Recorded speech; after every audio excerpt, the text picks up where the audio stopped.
Hai, Assalamualaikum warahmatullahi wabarakatuh. Aku Novita Kusuma Wardani, mahasiswi Hubungan Internasional IISIP Jakarta. Di video ini, aku cuma mau menambahkan hal-hal yang belum aku sampaikan di video sebelumnya.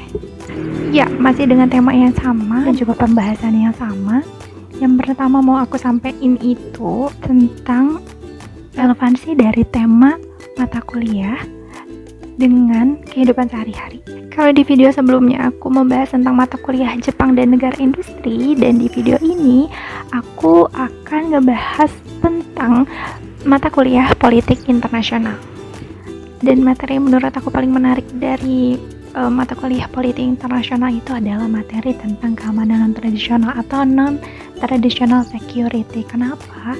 Karena di sana memuat tentang human trafficking, terorisme, terus peredaran obat-obatan terlarang, dan hal-hal tersebut yang menurut aku tuh benar-benar relate banget sama kehidupan dari setiap orang, khususnya orang-orang yang ada di Asia yang rentan banget sebagai korban dari kejahatan non-tradisional. Di sini aku cuma mau ngambil satu contoh aja. Aku mau ngambil contoh human trafficking. Jadi relevansinya itu adalah aku jadi tahu gimana modus-modus atau hal-hal yang biasa dilakuin sama pelaku-pelaku human trafficking ini untuk menjebak para korbannya, sehingga aku bisa lebih menjaga diri aku, lebih berhati-hati lagi, dan aku juga bisa sharing ke keluarga aku, ke orang-orang terdekat aku tentang sebuah bahaya dari keamanan non-tradisional. Salah satunya adalah human trafficking.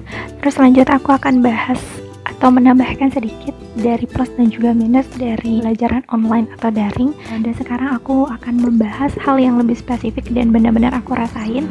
Jadi yang pertama itu adalah banyaknya misunderstanding dan juga miskomunikasi ketika kuliah daring. Nah, misunderstanding dan juga miskomunikasi itu jadi menimbulkan kendala barunya itu aku jadi sulit untuk memahami materi. Nah, yang selanjutnya aku merasa kejar-kejaran sama waktu. Aku merasa buru-buru, aku merasa daring ini waktu perkuliahan itu sangat-sangat terbatas. Kita lanjut ke plusnya. Aku merasa bahwa sekarang aku jadi multitasking. Kenapa gitu? Karena ketika aku kuliah itu aku bisa mengerjakan hal-hal lain secara bersamaan. Aku mau menambahkan sedikit lagi tentang pesan moral yang bisa kita dapat dari terjadinya COVID-19 ini.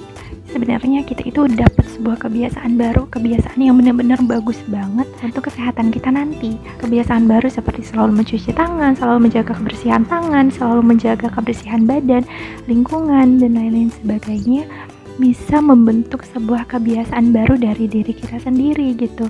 Untuk nantinya hal itu mampu berpengaruh pada tingkat kesehatan dari diri kita, dan juga bisa meningkatkan sistem imun yang ada di dalam diri kita, sehingga kita menjadi orang yang tidak mudah sakit. Dan sesuai janji aku di video sebelumnya, aku bilang 5 tahun ke depan aku memiliki planning untuk menjadi entrepreneur sama menjadi fashion designer.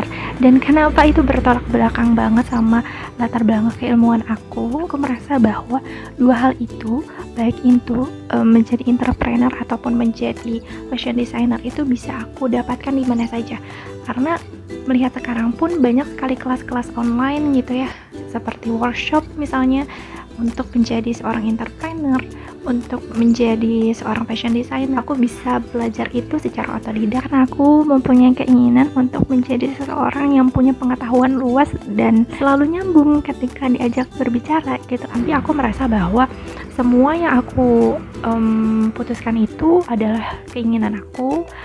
Semua itu adalah hal yang aku yakini, dan aku merasa bahwa ketika aku mengambil jurusan yang memang tidak sesuai dengan cita-cita aku, itu bukan berarti aku tidak serius dengan cita-cita aku, tapi aku perlu ilmu-ilmu lain yang tidak bisa aku dapatkan ketika aku menghadiri workshop misalnya.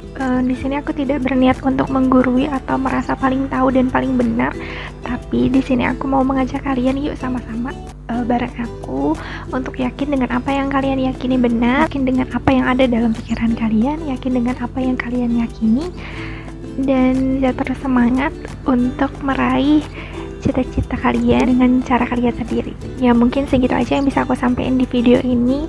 Terima kasih banyak untuk kamu semua yang udah nonton dari awal sampai akhir. Bye. Assalamualaikum.